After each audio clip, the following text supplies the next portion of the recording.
મહેસાણામાં સવારથી જ મેઘરાજાની એન્ટ્રી. મહેસાણામાં અંદાજે 5 ઇંચ જેટલો વરસાદ વરસી રહ્યો છે. મહેસાણામાં મોઢેરા રોડ પર આવેલ સ્વામિનારાયણ મંદિર ને ટંકોપાટી પ્લોટ ખૂબ જ પાણી ભરાયા, જેથી વાહન ચાલકોને મુશ્કેલીમાં મુકાયા હતા. મહેસાણા નગરપાલિકાના સત્તાધીશો નિંદ્રામાં છે, તેની બોલતી તસવીર આ વિડીયો છે. નગરપાલિકાની બેદરકારી સામે આવી, જેથી પાણીનો કોઈ નિકાલ કરવામાં આવ્યો નથી, જેના કારણે રોડ પર પાણી ભરાતા સાધનોની અવરજવરમાં તકલીફ જોવા મળી રહી છે. જ્યાં મહેસાણાની અંદર મોઢેરા ચોકડી પર આવેલ બ્રિજમાં પાણી ભરાતા ગાડીઓ મુશ્કેલીમાં મુકાઈ ગઈ હતી, જેના કારણે મહેસાણામાં વરસાદ પડવાથી ઘણા સાધનોને નુકસાન પહોંચ્યું હતું.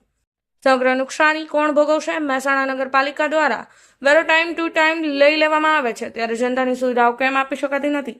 નગરપાલિકાને એક કામ મંજૂર થયેલા હોય છે, પણ આમ જનતાને શંકા છે કે સમગ્ર કામ કાગળ પર હોય છે કે શું? પત્રમ પુષ્પમ વહીવટના કારણે કામની ગુણવત્તા ઘટી જાય છે, તેઓ મહેસાણાની આમ જનતાના મુખે સાંભળવા મળ્યું હતું. કનકસિંહ રાજપૂત, પાટણ ન્યૂઝ 24, મહેસાણા.